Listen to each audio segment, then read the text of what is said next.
Por favor. Sí, escuchamos, escuchamos. Gracias. Ahora mismo comparto. Ah, espere un momentito.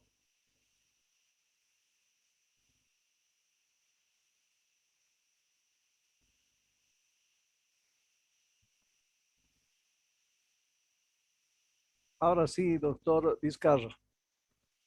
Adelante.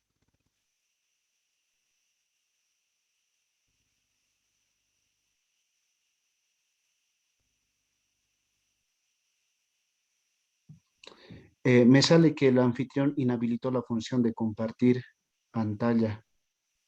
A ver, a ver, a ver. Por favor. A ver, a ver.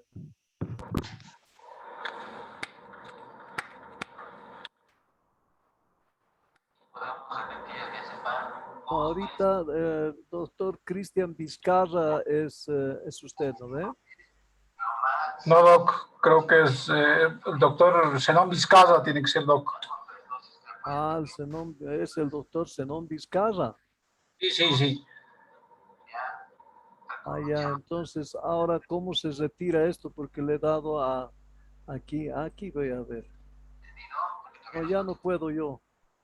El, el doctor Cristian Vizcarra, por favor, hágamelo anfitrión al doctor Zenón Vizcarra.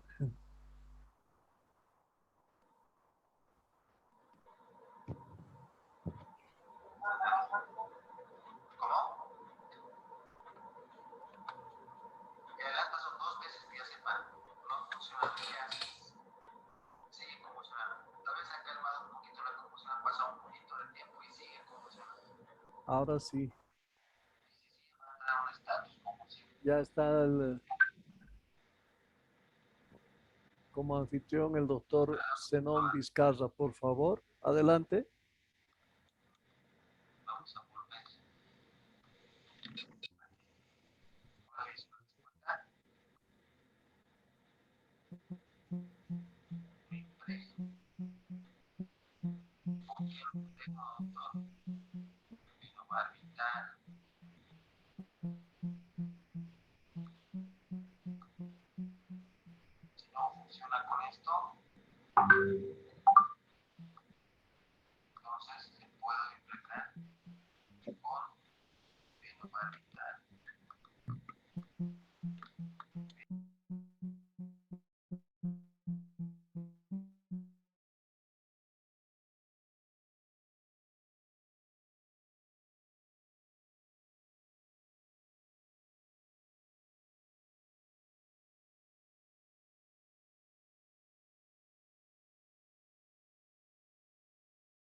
Ahora sí, doctor Zenón.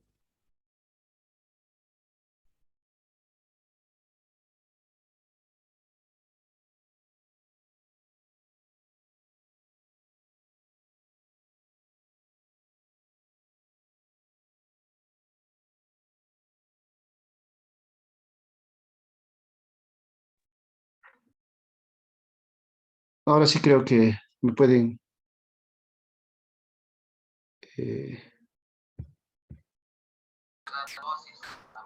Sí, Doc, ya se ve la diapositiva. Listo. Bueno, muchas gracias y una vez más agradecerle por la invitación, ¿no? Porque prácticamente, pues, estos son cursos productivos donde prácticamente uno se pone a analizar y pues viendo en el contexto en general, pues prácticamente pues nos vemos rutinariamente con este tipo de complicaciones, más que todo relacionadas a trastornos del equilibrio ácido-base. Acá he puesto una imagen donde prácticamente es un diagrama de Davenport, donde anteriormente pues se hacía un diagnóstico más que todo en base a este diagrama, donde en relación se interpretaba en relación al pH, la concentración del bicarbonato y obviamente la cantidad de PCO2. Y es así que donde había la tendencia se iba o bien acidosis, alcalosis o un trastorno mixto, donde a nivel del centro es pues una característica normal. Entonces esto solamente para dar a conocer que pues anteriormente hasta antes de 1980 prácticamente se utilizaba este diagrama de Davenport para dar un diagnóstico, si vale el término más conciso, de un disturbio ácido-base, ya sea una acidosis, una alcalosis o un trastorno respiratorio, de origen respiratorio. Entonces, con eso, pues ya yendo en relación a los objetivos del tema, pues prácticamente es identificar el tipo de trastorno ácido-base que vayamos a ver. Y en ese entendido, pues también ver si es adecuada la respuesta secundaria, porque ante todo trastorno ácido-base, sea acidosis o alcalosis, pues debe haber una respuesta de compensación, como lo llamamos. Y a esta respuesta de compensación, pues obviamente tenemos que identificar la causa y en ese entendido también darle un tratamiento oportuno a este tipo de pacientes. En ese entendido también, pues hablando un poco de fisiología, se ha tratado de ser algo conciso porque es un tema muy complejo y muy amplio, ya que prácticamente pues, se han basado en diferentes clasificaciones, tanto físico-químicas, una clasificación clásica y últimamente basándonos en unas características físico-químicas que se le va a mencionar en su momento. En ese contexto, pues la clasificación de las alteraciones del equilibrio ácido-base, pues por su complejidad, pues se ha dejado de lado, por ejemplo, la teoría clásica que se emplea, en este caso de Henderson-Hasselbalch, y la de Stuart, que es la que en relación a complejidad, pues obviamente estaría en el segundo lugar. Esto pues se ha tratado de ser algo conciso, algo muy puntual y pues más que todo dar una aproximación en relación a la parte fisiológica basándolos en la interpretación del pH, el PCO2 y el nivel plasmático de bicarbonato para interpretar estos disturbios ácido-base.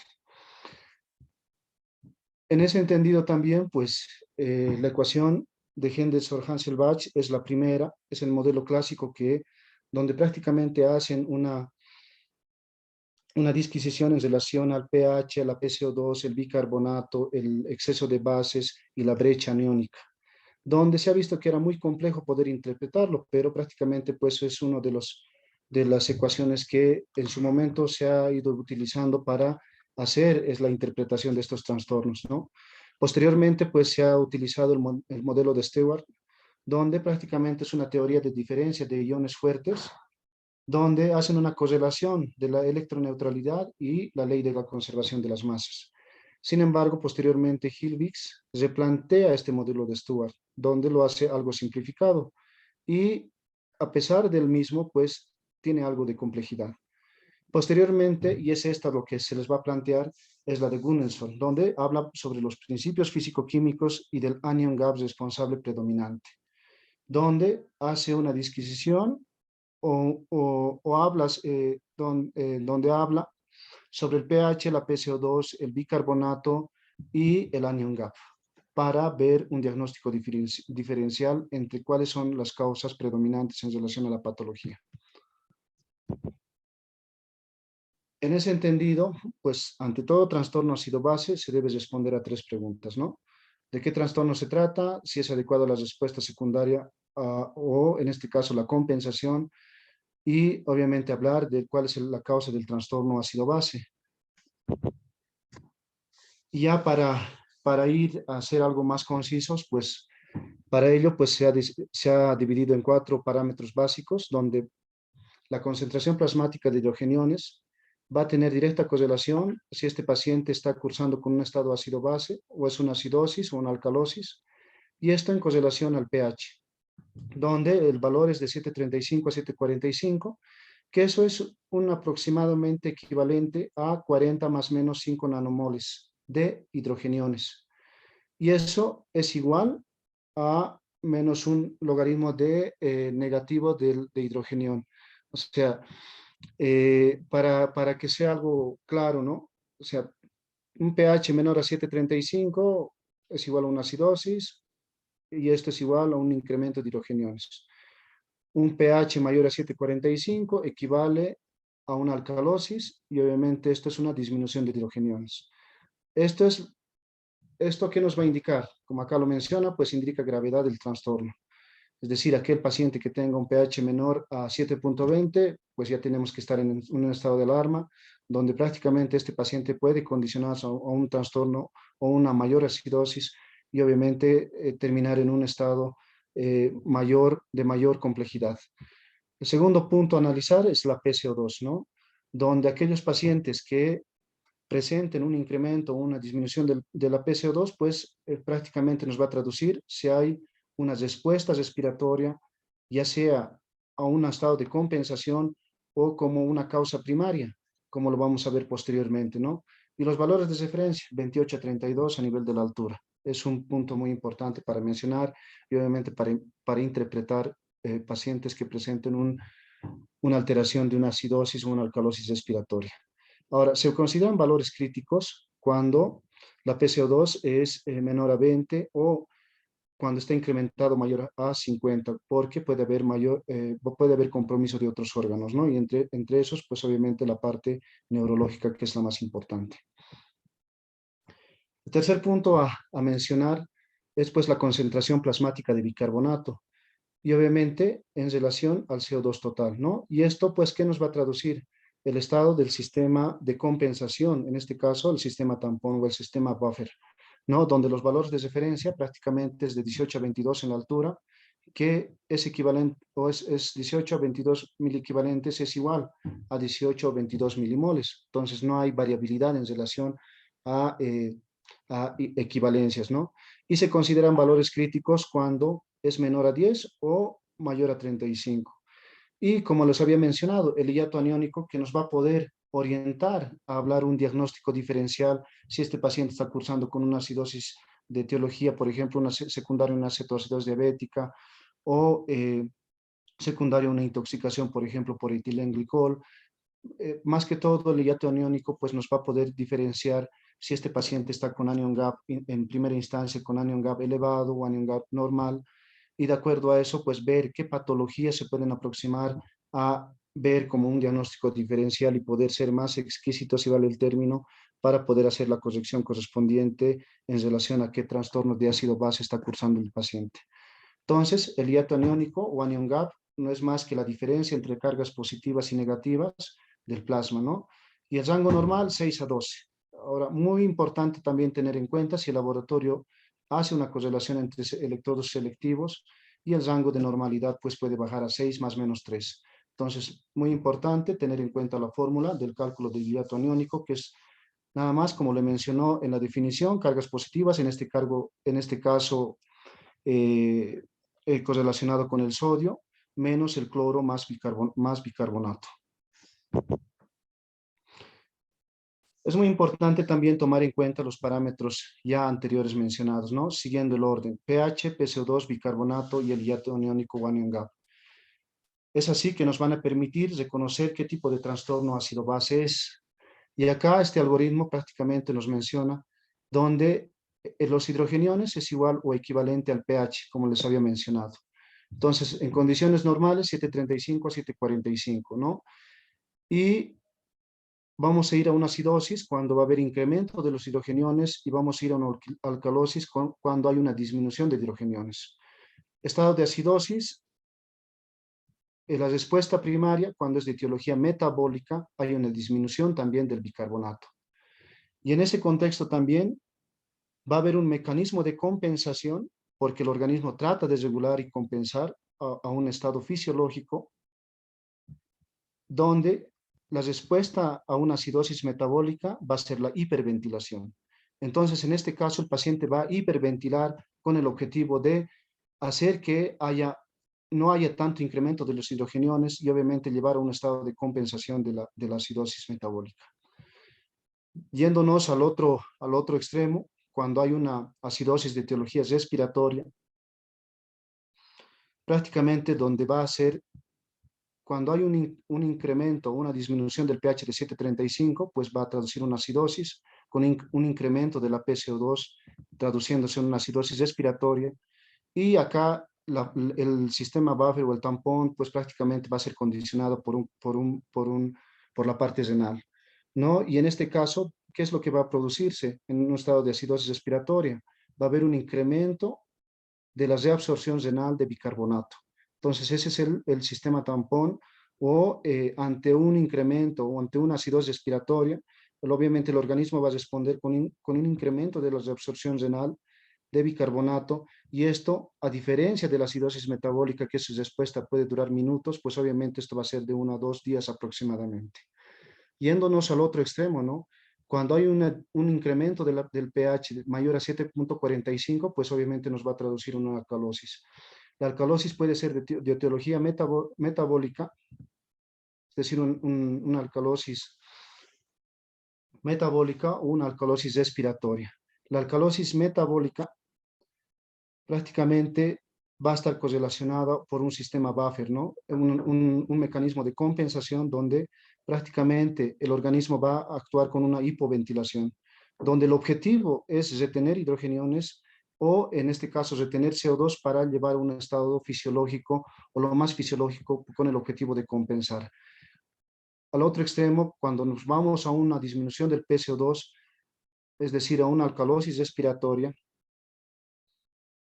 donde acá se va a traducir con una disminución de la reabsorción renal de bicarbonato.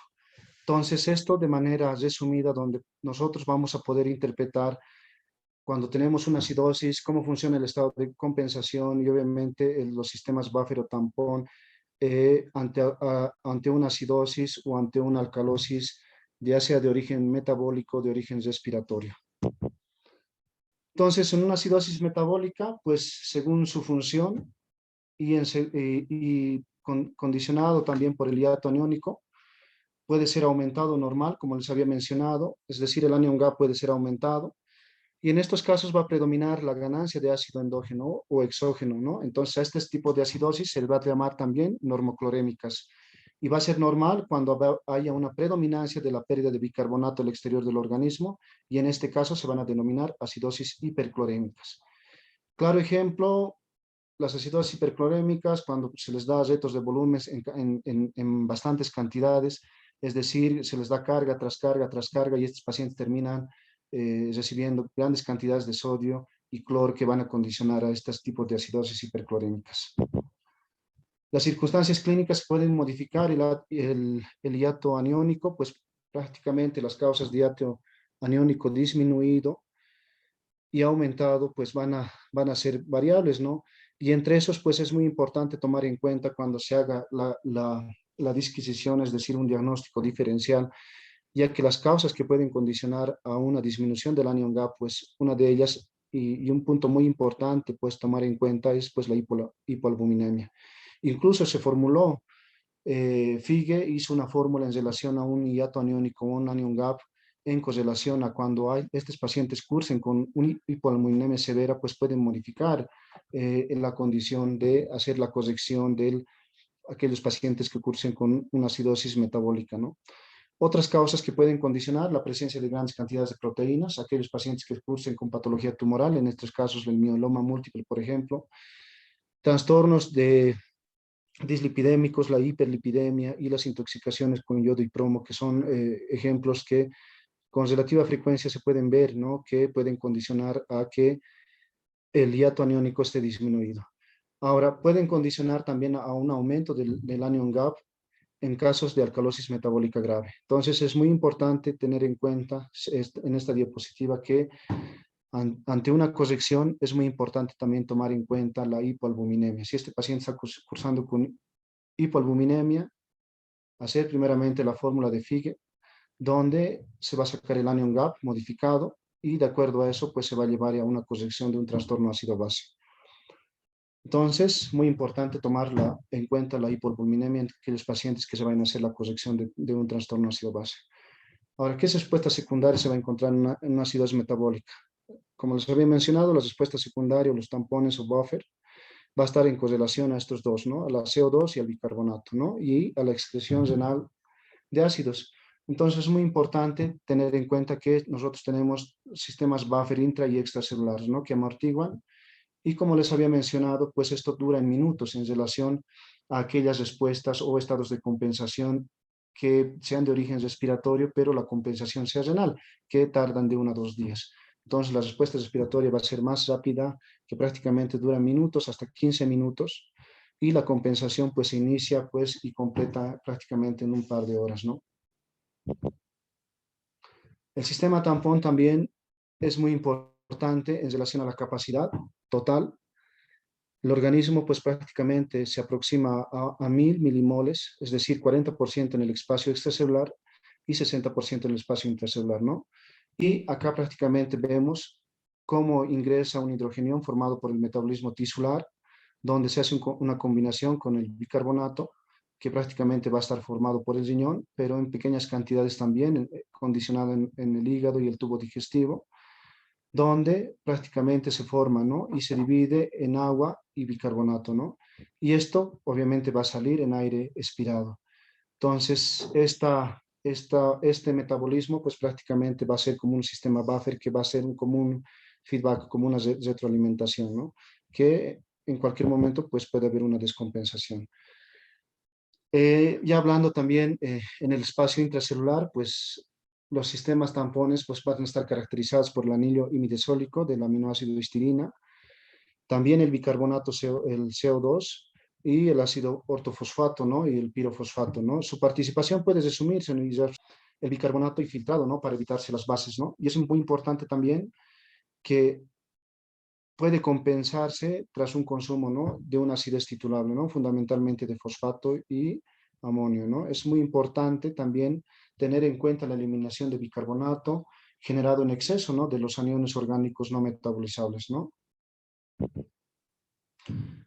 Ahora, es muy importante también tomar en cuenta cómo se originan el incremento de carga de ácidos, ¿no? Esto puede ser, por ejemplo, por aporte exógeno, las intoxicaciones, por ejemplo, el etilenglicol, por ejemplo, en sustancias químicas, el metanol que prácticamente causa ceguera, pueden condicionar a cierto grado de aumento de una acidosis, ¿no? Con un hiato aniónico aumentado, es decir, con un anion gap aumentado. Y alteraciones metabólicas que induzcan la producción endógena de ácidos, por ejemplo, aquellos con patología con una cetoacidosis diabética pueden condicionar alteraciones metabólicas que produzcan, por ejemplo, el beta-deoxibutirato, el acetato, o la acetona, que pueden condicionar también de manera indirecta a este tipo de trastornos ácido-bases con anion gap elevado. Ahora, la tasa de producción de hidrogenones también va a estar condicionada por la gravedad de la acidosis, es decir, que es máxima cuando además está condicionada por un metabolismo anaerobio y donde se va a incrementar el nivel de lactato y va a condicionar además a una acidosis láctica, ya sea por hipoxia o por un estado de sepsis, ¿no? Entonces acá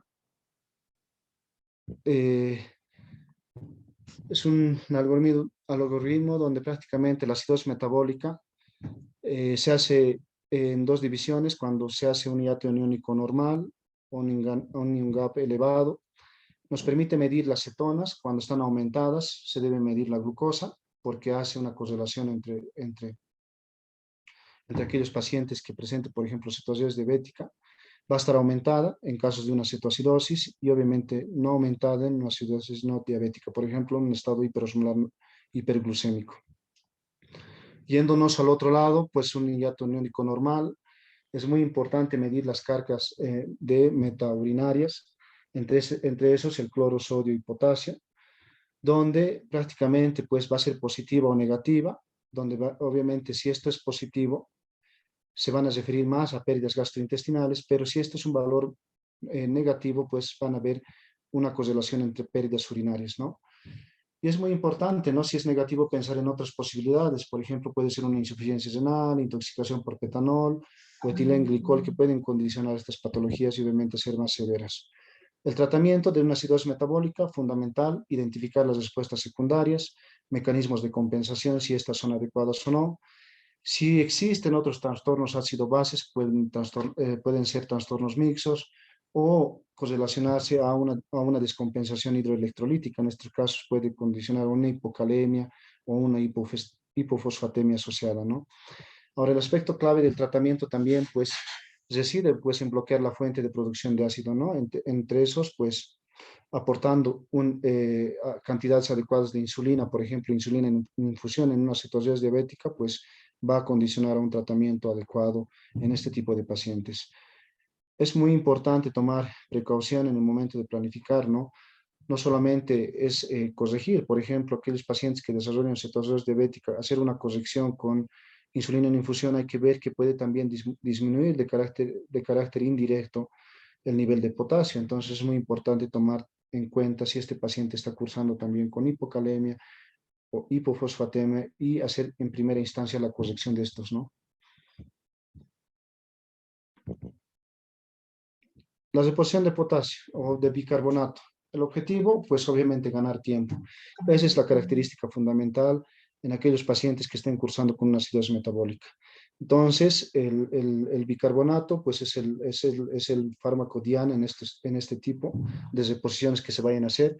Y por lo menos en las primeras horas, pues hay que ganar, y el objetivo será de 10 a 12 miliequivalentes, de acuerdo al cálculo de la ecuación de reposición de bicarbonato.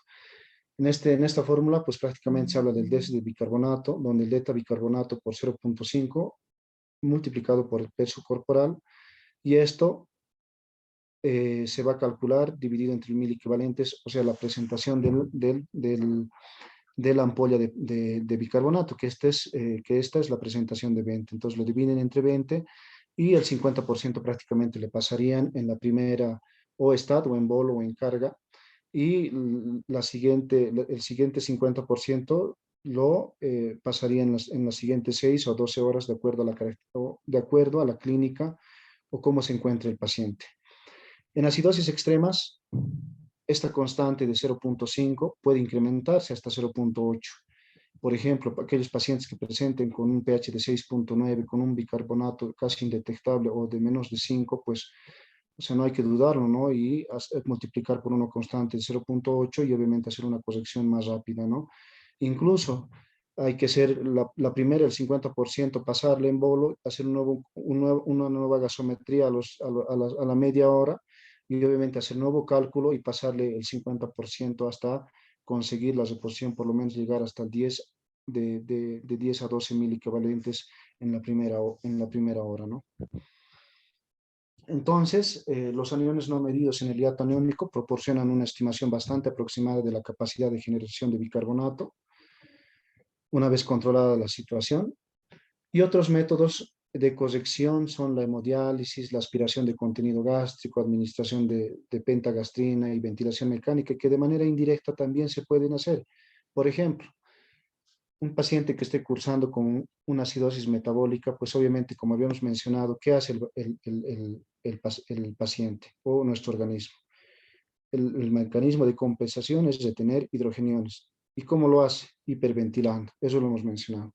Entonces, para que esto no ocurra, pues obviamente este paciente cuando esté ventilado, nosotros lo que hacemos es disminuir la frecuencia respiratoria, este paciente que no ventile, y haciendo así que no llegue a una acidosis de mayor severidad, y obviamente que condicione a una inestabilidad hemodinámica, a un deterioro neurológico, y este paciente termine falleciendo.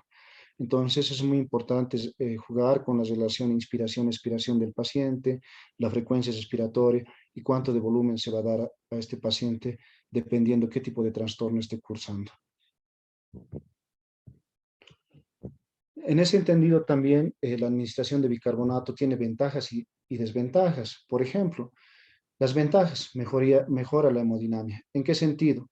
Aquel paciente que cursa con una acidosis metabólica te condiciona a que la respuesta sea vaga, es decir, aquellos medicamentos como por ejemplo la noradrenalina, la epinefrina, si está recibiendo soporte vasoactivo o si está con catecolaminas endógenas, es decir, nosotros per se pues, producimos la norepinefrina y epinefrina de carácter endógeno. Y aquellos pacientes, si han visto que cursan con una acidosis metabólica severa, llegan a un estado de hipotensión. Entonces, estos pacientes hacen que a nivel plasmático ya no actúan de carácter predominante estas catecolaminas y hacen estas catecolaminas endógenas cumplen o van a bajar su función, haciendo que este paciente pues prácticamente se deplete y entre en déficit en algún punto y ya no cumplan esa función de mantener una presión adecuada óptima, haciendo que caiga la presión, condicionando a mayor inestabilidad, hipotensión, mayor condición de hipoxia, mayor producción de acidosis láctica y obviamente mayor hipotensión y mayor acidosis, ¿no? Entonces, una de las mejorías, pues que podemos condicionar en el momento de hacer la corrección de un estado ácido-base dándole bicarbonato, pues es mejorar esta acidosis, ¿no? Y obviamente al mejorar la acidosis, pues obviamente estamos haciendo que actúen las catecolaminas endógenas, haciendo que no haya esta inestabilidad hemodinámica. Lo mismo puede pasar a nivel del miocardio, tenemos receptores miocárdicos que también pueden condicionar un fallo de bomba. Entonces es muy importante hacer una corrección rápida, yéndonos al extremo, con pacientes que cursen menor a 7.2, pues ya es que ya hay que estar alerta, ¿no? La disminución de hiperpotasemia es muy importante porque dándole bicarbonato también te disminuye el potasio de carácter indirecto, ¿no? También se previene la caída abrupta de la osmolaridad cerebral y mejora el metabolismo celular. Es muy importante tomar en cuenta que también hay una respuesta adecuada también al efecto insulínico, ¿no? Ahora, ¿qué inconvenientes también tenemos? Que puede condicionarte mayor hipopotasemia. Por eso es muy importante que aquellos pacientes que cuando hagan el cálculo del anion gap y esté elevado, pues puede ser una acidosis con anion gap elevado y podemos condicionar la mayor hipopotasemia. Entonces es muy importante primero corregir el nivel de potasio y posteriormente hacer la corrección de manera inmediata del trastorno ácido-base, en este caso la acidosis metabólica. Si se da chorro, es muy importante tomar en cuenta que te puede producir un edema pulmonar, ya se ha descrito disminución del flujo sanguíneo cerebral y obviamente puede precipitar la hipofosfatemia, entonces es muy importante tomar en cuenta también estos inconvenientes en el momento de hacer la corrección. Es muy importante tomar en cuenta también que aquellos pacientes que cursen con un hiato aniónico normal, pues prácticamente el mecanismo primario es el descenso de la concentración plasmática de bicarbonato. Ahora, dentro de las causas pueden existir causas extrarrenales, que habitualmente son por pérdidas gastrointestinales, o las causas renales, ¿no? Que prácticamente van a ser pues, de origen renal, y obviamente esto ya siendo más específicos a nivel de los túbulos, ¿no? Colectores. Entonces, es muy importante tomar en cuenta en el momento en que se haga esa disquisición si es de causa extrarrenal o no, cuando son de hiato aniónico normal. Por ejemplo, si es el cloro mayor, o si es una hiperclorémica, pues hay que hacer una diferenciación si existe un catión acompañante o no, lo que puede condicionar o indicarnos que hay un mecanismo de acidificación o si es la causa extrarrenal, ¿no? Habitualmente de etiología gastrointestinal. Ahora, la carga neta urinaria es menor, es decir, el cloro es menor que el sodio más potasio, pues no hay excreción de amonio, ¿no? Por lo cual el origen va a ser netamente renal.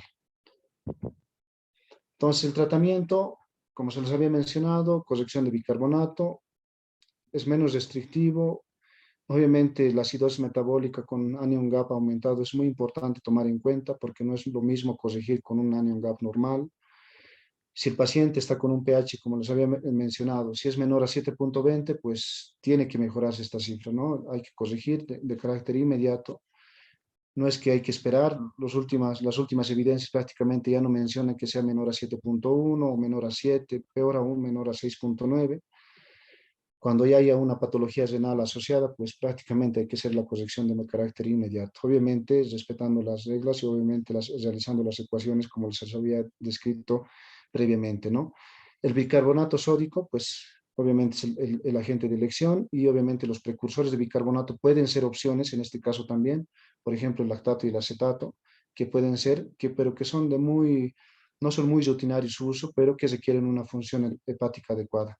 Además de tiempo, ¿no? Para predecir en qué momento se va a corregir el bicarbonato. Entonces, se debe administrar en las primeras 24 horas, como les había mencionado, la mitad de la dosis calculada en la primera hora de preferencia, y el resto, pues, en las siguientes 24 horas, ¿no? Ya será 6 a 12 horas de acuerdo a las características clínicas y a la condición hemodinámica que esté este paciente, ¿no? Y es muy importante también tomar en cuenta que pasadas las 24 horas, pues tiene que volverse a calcular el disturbio ácido base de bicarbonato que vayan a correlacionarse.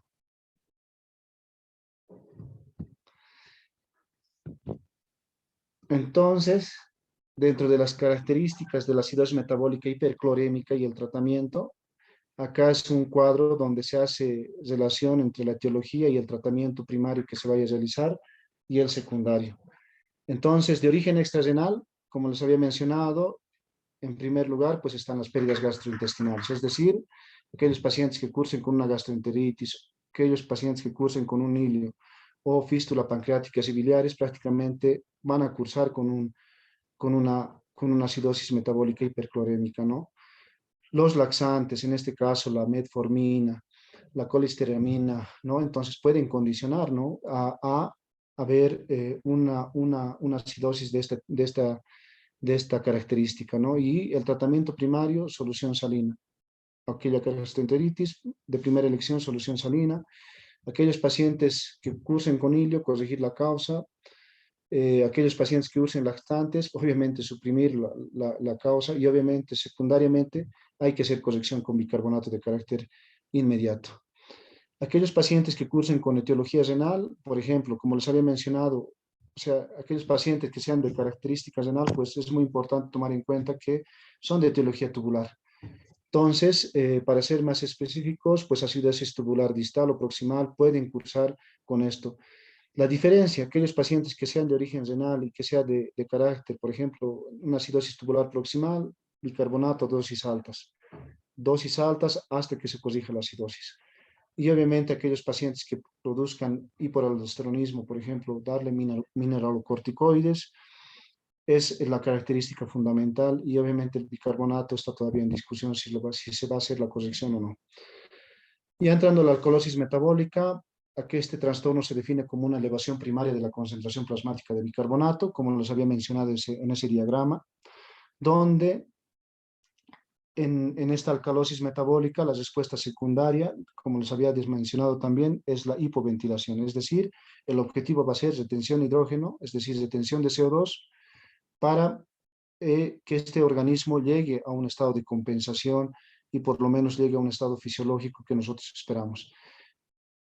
Es muy importante tomar en cuenta que este tipo de alcalosis metabólica, si persiste y trasciende clínicamente, pues es necesario que ya mencionar que los mecanismos renales ya están comprometidos, ¿no? Y es muy importante mencionar que esto va a estar en correlación de que va a haber un incremento importante de excreción de bicarbonato. Se ha visto que la alcalosis metabólica tiene directa correlación que este paciente va a estar acompañado de un déficit de potasio y déficit de concentración de volumen, es decir, va a haber hipovolemia, hipocalemia con alcalosis metabólica. Dentro de la clasificación, nosotros podemos dividirla, ¿no? Por sobrecarga alcalina, por pérdida de hidrogeniones, sensibles o no a esa fórmula que es la de cloro, en el cual si es menos o es más, ¿no? En este contexto, menos de 20 equivalentes o más de, de 40 equivalentes para hablar prácticamente de diagnósticos diferenciales y poder correlacionar y hacer un manejo más específico en relación a este tipo de trastorno ácido-base. El diagnóstico, pues, prácticamente en este algoritmo, si cursa sin insuficiencia renal, es decir, la clearance de creatinina está mayor a 25, pues prácticamente se va a dividir en dos, ¿no? Hipovolemia y no hipovolémicas. Y obviamente en las hipovolémicas determinar la cantidad de cloro en orina, es decir, el cloro urinario. Si está menos de 10 miliequivalentes, obviamente va a estar condicionada por vómitos, sondas nasogástricas o el uso crónico de diuréticos, ¿no? Y aquellos pacientes que estén con un cloro o un clearance de creatinina mayor a 20, pues prácticamente el uso actual de diuréticos puede ser una condicionante también. Las no hipovolémicas, puede haber incremento de la renina o aumento de la aldosterona, y obviamente entre esos, pues de estos, la más frecuente, el síndrome de Cushing, el hiperaldosteronismo primario, es con relativa frecuencia. Es muy importante tomar en cuenta la respuesta secundaria, ¿no? Como les había mencionado, ¿no? El sistema buffer prácticamente va a estar condicionado a nivel intracelular y extracelular. Todos condicionados por amortiguadores no bicarbonatados, ¿no? En este caso, pues prácticamente la capacidad amortiguadora de bases del espacio extracelular es aproximadamente el doble del espacio intracelular. Entonces es muy importante que la respuesta va a condicionar a una retención de CO2, es decir, acumulación. El objetivo es retener hidrogeniones y con el único objetivo, ¿no?, de llevar a un estado de compensación lo más fisiológico posible, ¿no? ¿Y esto qué va a condicionar? A una retención de CO2, y obviamente por cada miliequivalente de litro de incremento de bicarbonato, pues aproximadamente va a subir o va a condicionar a una retención de CO2 de aproximadamente 0.7 milímetros de mercurio. En los estados de compensación renal, pues prácticamente se produce aumentando la excreción renal de bicarbonato, y esto va a estar a nivel del túbulo proximal. Tratamiento: aquellos que sean sensibles al cloro, sueros salinos isotónicos; aquellos que sean resistentes al cloro, tratarla, o sea, ver la causa, la etiología, ¿no? Entonces puede también añadirse espironolactona o amiloride, de acuerdo a la causa. Por ejemplo, como les había mencionado, el hiperaldosteronismo o el síndrome de Cushing pueden ser condicionantes y puede darse un diagnóstico más dirigido en estos casos, ¿no? Alcalosis extrema: aquellos pacientes que cursen pH mayor a 7.7 o una hipoventilación significativa, pues obviamente darles agua destilada o solución salina, y obviamente corregir el 50%, ¿no?, del exceso de bicarbonato en las primeras 12 horas. Muy importante, como última instancia, la hemodiálisis con baja concentración de bicarbonato, es decir, darle la terapia dialítica, pero también titular, y darle baja concentración de bicarbonato, que se puede hacer mediante la sesión de diálisis. Es muy importante tomar en cuenta el exceso de bicarbonato, esta fórmula donde prácticamente nos hace una correlación de 0.6 en relación al peso corporal y al delta bicarbonato, donde va a estar en correlación al bicarbonato plasmático. Entonces, las alteraciones del equilibrio de origen respiratorio, ya viendo prácticamente a la conclusión, es muy importante tomar en cuenta que prácticamente el metabolismo oxidativo genera entre 12.000 a 15.000 milimoles de CO2. Y obviamente esto van a ser una condicionante del ácido carbónico, y finalmente van a ser eliminados a nivel de la ventilación alveolar, que es la unidad respiratoria donde va a producirse el intercambio gaseoso. Es muy importante tomar en cuenta también que ante estas alteraciones de la ventilación alveolar, es decir, aquellos pacientes que cursen con una patología torácica, una toracopatía restrictiva, pueden condicionar a que haya una retención de CO2, una acidosis respiratoria. Entonces, la capacidad de un taponamiento, pues ante una acidosis va a ser una reabsorción renal de bicarbonato, como se les había mencionado, ¿no? Y esto es muy importante tomar en cuenta. Entonces, la acidosis respiratoria se debe considerar, ¿no?, el pH sanguíneo. Es muy importante que no es un pH sanguíneo arterial, y obviamente secundario una retención primaria de CO2, ¿no? Esa es la característica primaria, es decir, una disminución del pH con un incremento de la PCO2, la respuesta va a ser un aumento de la reabsorción renal de bicarbonato como una respuesta compensatoria, en este caso un sistema buffer, y esto va a implicar siempre una alteración de la ventilación alveolar. La respuesta secundaria, como les había mencionado, ¿no?, Dos pueden ser las características, un taponamiento intracelular, específicamente a nivel de la hemoglobina y proteínas, que esa es la única puerta o protección frente a una hipercapnia aguda, que esto puede durar en minutos, y la corrección obviamente en relación al bicarbonato, ¿no? En relación a que en la hipercapnia aguda el bicarbonato plasmático va a aumentar 1 miliequivalente por cada 10 milímetros de mercurio de aumento de la PCO2. En la respuesta renal es de relevancia también tomar en cuenta que la hipercapnia crónica ya tarda días, es decir, 3 a 4 días. Y obviamente va a haber un aumento, como se les había mencionado, un incremento de la excreción urinaria de amonio, de acidez titular y obviamente de pérdida de cloro, ¿no? Con el consiguiente reabsorción de bicarbonato. Causas, alteraciones de la ventilación pulmonar, aquellos pacientes que estén cursando con un síndrome de obstrucción crónica, aquellos pacientes obesos que estén cursando con un síndrome de apnea-hipopnea, aquellos pacientes que cursen con una enfermedad pulmonar obstructiva crónica, edema pulmonar que condicionen la falla de la musculatura, otras enfermedades como por ejemplo la enfermedad de Guillain-Barré, donde prácticamente la musculatura se ve comprometida, o la miastenia gravis, que pueden ser condicionantes que haya una acidosis respiratoria. También se ha visto que puede haber compromisos del parénquima pulmonar que pueden comprometer las unidades alveolares y pueden condicionarte una acidosis respiratoria. Claro ejemplo, las atelectasias pulmonares. ¿No? Entre las alteraciones de la pared torácica, pues como les había mencionado, ¿no? Las causas de etiología muscular, ¿no? Y aquellas enfermedades de la caja torácica, la cifoscoliosis, que es la más con relativa frecuencia. Y otros relacionados al centro respiratorio, por ejemplo, de depresión metabólica de los centros respiratorios, aquella alcalosis metabólica o inducida por fármacos. Por ejemplo, aquellos pacientes que se los dé benzodiazepínicos, pues obviamente vamos a deprimir el centro respiratorio y vamos a condicionar a que hagan una acidosis de carácter respiratorio. Tratamiento, pues obviamente en primera instancia, hacer una correlación entre los valores de gasometría.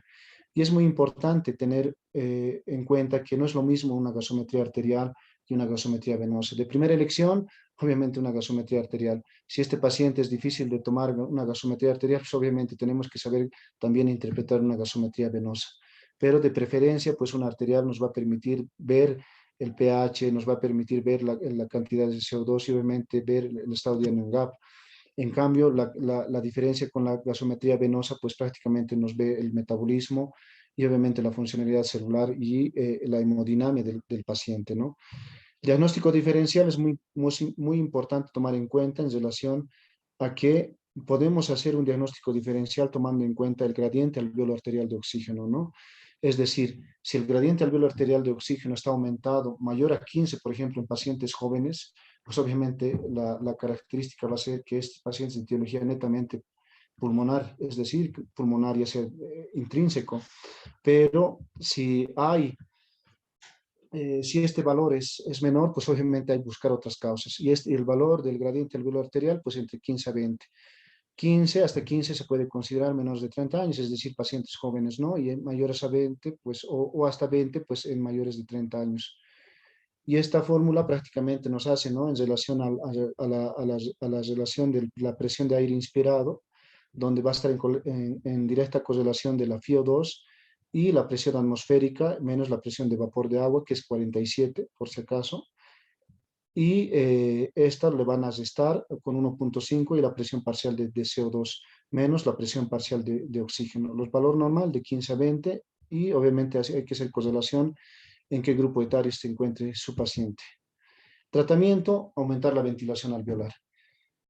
Es decir, aquellos pacientes que cursen con una acidosis respiratoria, hay que hiperventilarlos, con el objetivo de que vayan CO2 con un estado de compensación y obviamente hacer que haya una reabsorción renal de bicarbonato y tratar la causa subyacente. Evidentemente va a ser de carácter temporal, pero esto debe ser de carácter continuo para que esto, como les había mencionado, el incremento de la reabsorción renal de bicarbonato pues tarda de 1 a 2 días y obviamente la respuesta no va a ser tan inmediata. Por eso es que muchas veces estos pacientes terminan intubados y ventilados y tardan en salir del ventilador. Medidas específicas de acuerdo a la etiología que cursen. Por ejemplo, aquellos pacientes que estén cursando con Guillain-Barré, obviamente es bastante asociar fisioterapia, gamma globulinas, corticoides, dependiendo de la causa que sea el origen, pues debe tratarse.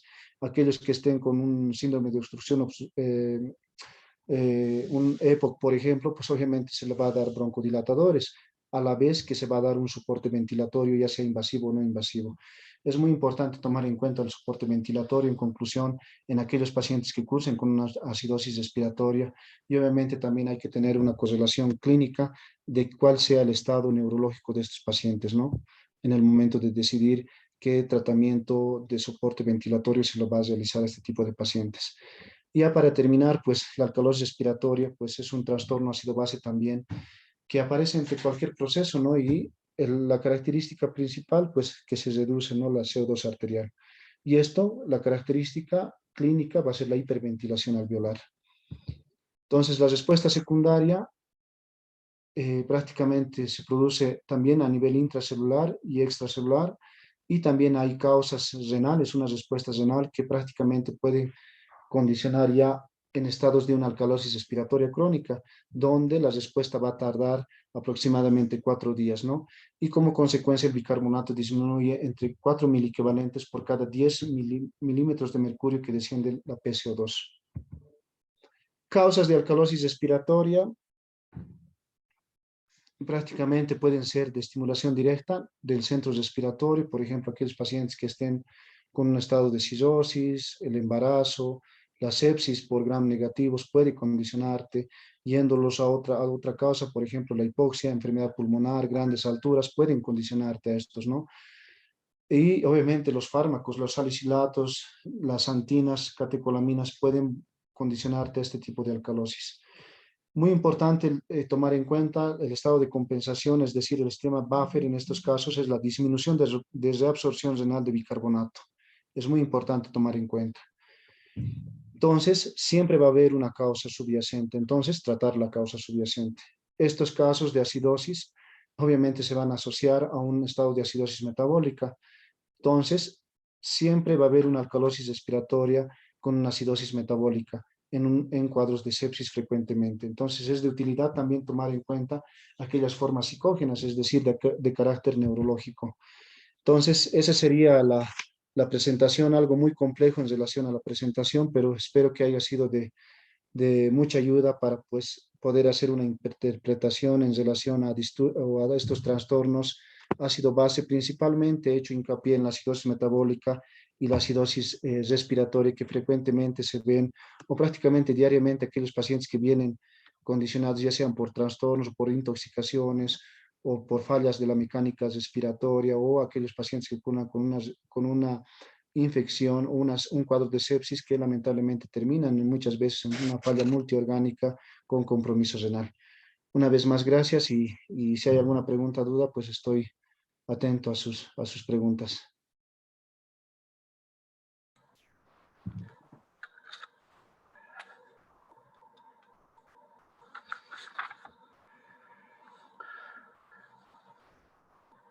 Bueno, Doc, buenas noches de nuevo, Doc. Bueno,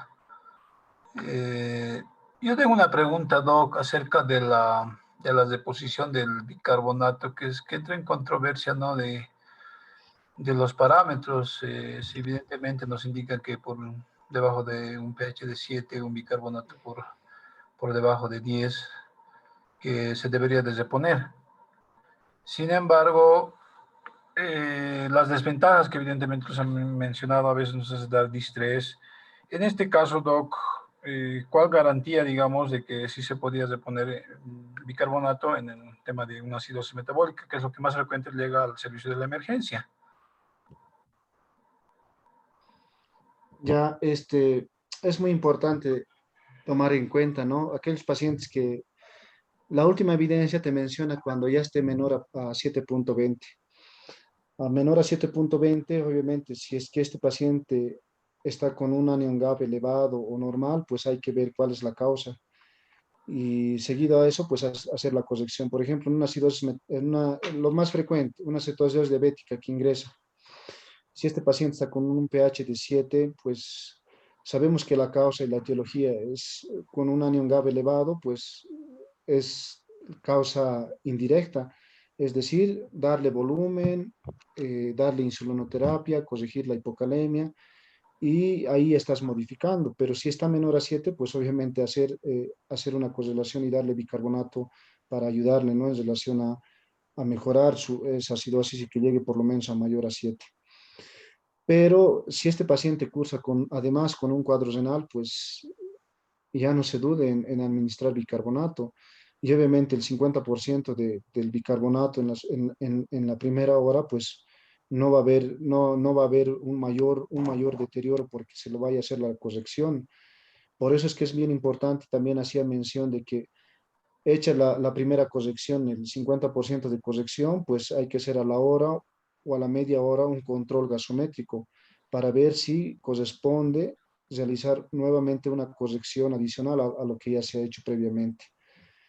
Entonces, eso es en relación a la pregunta que me hace, doctor. Ok, doctor, gracias y agradecerle por la presentación y bueno, para nosotros la guardia médica como también para la formación del internado rotatorio es pues de gran productividad, doc. Muchas gracias, bueno, por parte mía, no sé si algún doctor también va a consultar sobre este tema que es tan importante y que lo que se ve casi a diario, o sea, por día o a la semana siempre se ve 1 o 2 casos al servicio de la emergencia, más que todos los cetoacidósticos y los enfermos renales, ¿no? En el trastorno ácido base TOC. Bueno, pues agradecerles una vez más. Espero que no sea la única vez. Espero también poder compartir algunas otras en relación a otras patologías, pero yo creo que se hayan llevado el concepto muy importante en relación a hacer una corrección de acidosis metabólica, ¿no? Primero, hacer un diagnóstico adecuado. Ya se les ha mencionado las fórmulas. O sea, no es nomás paciente con acidosis, corrección de bicarbonato, no ver la causa. Es muy importante ver la etiología. Y de acuerdo a eso, pues analizarán si corresponde realizar la corrección con bicarbonato o no, o darle volumen simplemente. Y para eso, ver brecha aniónica, el exceso de bases, como les había mencionado, el anion gap, clasificarlo de manera adecuada y pues hacer la corrección como corresponda. Bueno, una vez muchas gracias y pues gracias también a todos los presentes. Hasta otra oportunidad. Ok, doctor, gracias. Buenas noches. Bueno, muchísimas Buenas gracias, noches a doctor todos. Vizcarra, y gracias a todos los que han estado presentes en esta sesión. Y los invitamos nuevamente a estar con nosotros el próximo viernes a las 9:30 de la noche con otro tema también de parte de emergencias. Bien, que todos tengan muy buenas noches. Hasta otra oportunidad. Ok, doctor, hasta luego. Gracias, buenas noches.